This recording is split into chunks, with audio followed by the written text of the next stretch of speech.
O Corinthians sai na frente nas oitavas de final da Copa do Brasil. No derby disputado na Neoquímica Arena na última quarta-feira. 1-0 para o Corinthians, que tem aí a vantagem do empate para avançar para a próxima fase. Acompanhe agora aqui na Rádio Coringão a análise fiel de Corinthians 1, Palmeiras 0.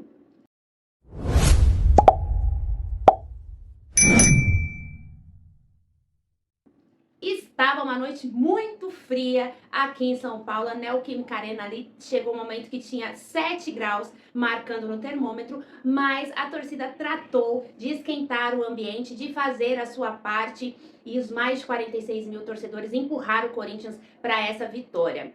Foi um jogo muitíssimo disputado. Eu não tinha expectativa de ver um bom jogo. Tinha expectativa, por ser um derby, um mata-mata, de ver um jogo mais truncado, um jogo menos dinâmico. Não foi isso que eu vi. Apesar do senhor o Wilton Pereira Sampaio, o juiz, ter tentado atrapalhar ao máximo a dinâmica do jogo, mesmo assim, achei que foi um jogo corrido, um jogo bem competitivo, as duas equipes ali em momentos distintos, tentando ir para o jogo, tendo um pouco de domínio. Não achei que em nenhum momento teve um domínio tão amplo de nenhum dos lados. Achei que alternaram e o Corinthians foi efetivo e acho que ligeiramente o Corinthians poderia ter saído com uma vantagem maior.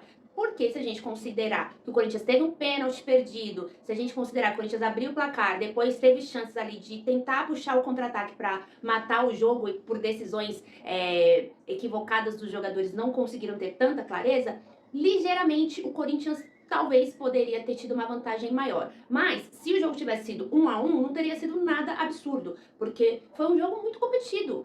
Foi um jogo em que as duas equipes tiveram chances e aí brilhou a estrela do Memphis, que até então tinha uma cobrança em cima dele, porque ele não tinha feito gols em clássicos. E ele deixou aí guardado na manga essa cartada para fazer um gol tão importante num derby valendo pelas oitavas de final da Copa do Brasil. O Memphis, apesar de não ter tido gols até então em clássicos, ele foi muito importante no jogo contra o Santos na semifinal, no jogo contra o próprio Palmeiras na final do Paulista. Então, assim, cobra-se dele, né? Porque, óbvio, é o extra classe que a gente tem, é um jogador mais bem pago, então óbvio que a cobrança em cima dele vai ser muito grande. E ele não estava fazendo um jogo maravilhoso. Só que aquilo, né?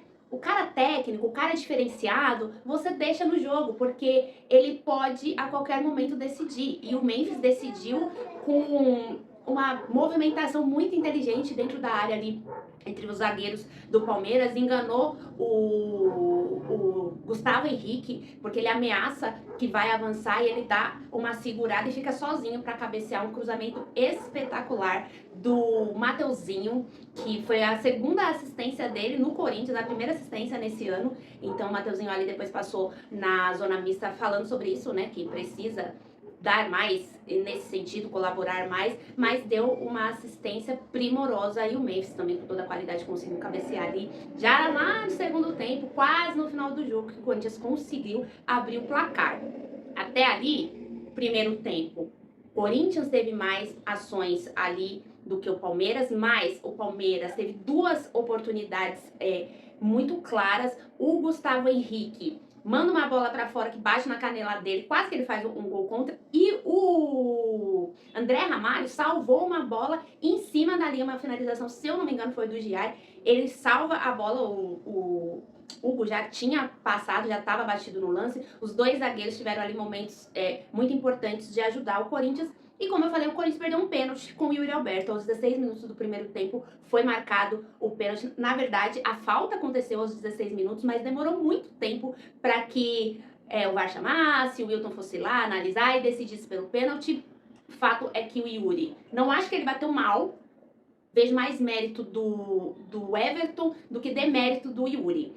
O Yuri, eu acho que sentiu um pouco o pênalti perdido, mas o Corinthians como um todo não sentiu, porque isso foi aos 16 minutos do primeiro tempo, e o Corinthians continuou jogando, continuou indo para cima, continuou tentando articular ali as suas jogadas. Quando vem para o segundo tempo, o Corinthians demorou demais para entrar no jogo no segundo tempo. O Corinthians deu a bola muito para o Palmeiras. E aí ficou ali um jogo um pouco perigoso, porque o Corinthians não conseguia reter a bola no meio de campo. Aí o Dorival Júnior vai fazer a alteração somente aos 22 minutos do segundo tempo. Ele tira o Carrilho e coloca o Bidon para tentar recuperar o fôlego ali no meio de campo. O Corinthians dá uma leve melhorada, mas quando o Corinthians faz o gol aos 33 minutos do segundo tempo, ele não estava ali melhor na partida. Não foi o melhor momento do Corinthians na partida, mas foi um gol que saiu principalmente numa leitura muito boa do Garro, que também não fez um jogo espetacular, mas aí fez a diferença no lance do gol. Então, o Garro cobra uma falta rapidamente, o Mateuzinho se movimenta rapidamente. A defesa do Palmeiras não tá encaixada, não tá esperando a batida da falta, talvez esperasse que o Corinthians fosse todo mundo pra área, para o Garro, ou o Memphis mesmo, alçar a bola dentro da área. Não foi isso que aconteceu. O Corinthians cobrou rápido, o Mateuzinho foi muito inteligente e o Memphis, como eu falei, fez uma movimentação perfeita ali, que inclusive engana o zagueiro do Palmeiras e consegue fazer o gol. Só que 2 minutos depois, 2 não, gente, 3 minutos depois, o Palmeiras empata o jogo. Num lance, numa falta, que foi um problema do Corinthians também. Isso é um problema, mas não é, porque às vezes a gente reclama do fato do Corinthians deixar os jogadores muito à vontade, não matar a jogada. Então, o Corinthians teve isso de mérito ao longo de todo o jogo. O Ranieri foi monstro o jogo inteiro. Ele roubou, foi o líder, que foi quem mais roubou bolas, quem mais fez interceptações.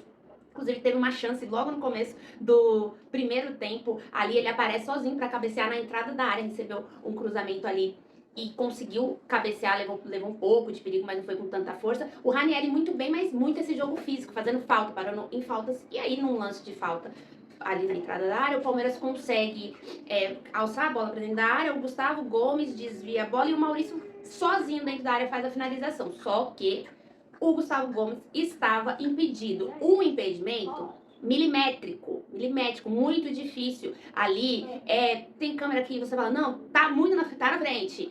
Tá, mas tá pouco. Algo que, se a dona CBF investisse em tecnologia que já existe, que é o semiautomático, a gente não teria que fazer esse tipo de discussão. O fato é que, assim, erra-se para um lado, esse milímetro, erra-se para o outro. O que não dá é para o outro lado colocar na conta da arbitragem o resultado do jogo, né? De virar uma coisa tão grandiosa, porque isso já aconteceu para muita gente.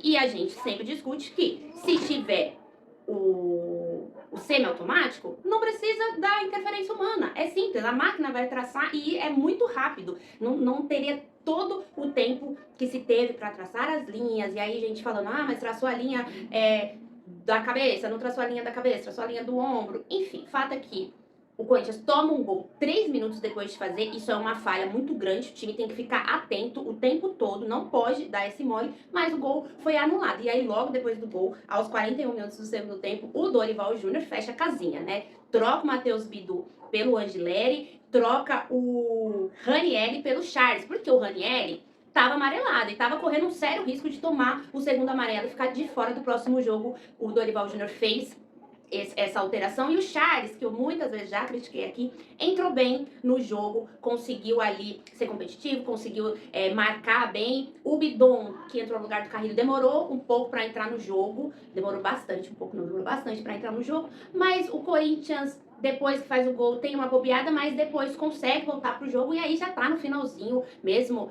Essas alterações foram aos 41 minutos e o Corinthians consegue segurar ali o jogo. Teve chance de tentar uma investida no contra-ataque para ampliar o placar, não conseguiu, mas 1-0 num derby é uma boa vantagem, né? Ganhar o derby, sair na frente é uma boa vantagem. O que vai determinar agora se o Corinthians se classifica ou não para a próxima fase é qual postura que o Corinthians vai adotar no jogo de volta. Porque é muito importante que o Corinthians, sim, considere que ele tem uma vantagem, mas que ele não entregue a bola para o Palmeiras e fique assistindo o Palmeiras jogar. porque o Palmeiras, apesar de este ano ser um time que a campanha dele fora de casa é melhor do que a campanha dentro de casa, ainda assim é um time perigoso que às vezes usa aqueles primeiros 15, 20 minutos do jogo para realmente sufocar o adversário e tentar logo tirar a vantagem do placar. A gente já viu o Palmeiras fazendo isso algumas vezes e tendo muito sucesso em reverter placares